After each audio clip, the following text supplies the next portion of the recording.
Paris-Normandie.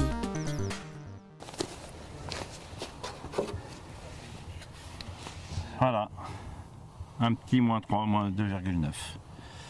Et ce matin, -5,8 au plus fort, je dirais, de cette nuit. Voilà. C'est compliqué de travailler par ces températures, Pascal?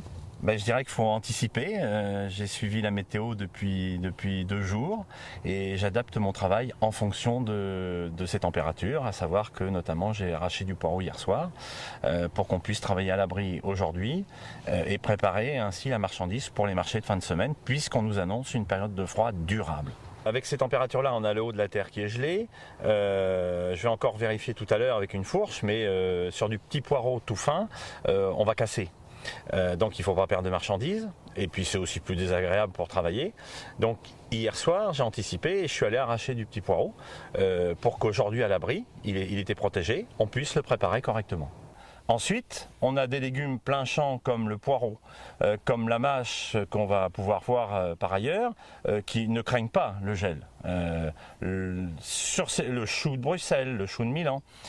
Par contre, si c'est très gelé, on ne peut pas y toucher. On ne peut ou ni les arracher, c'est le cas du poireau, la terre est trop dure, ou alors on ne peut pas récolter un chou qui est gelé parce que de toute façon la conservation sera moins bonne. Dans ce cas-là, il faut avoir ou anticipé, c'est-à-dire récolter avant qu'il ne gèle, ou attendre que tout ça dégèle et puis ça se fera ultérieurement. Et si vous deviez donner un conseil à des jardiniers Alors, ça va surtout être pour la future période de gel, hein, qu'on pourrait leur donner ces conseils.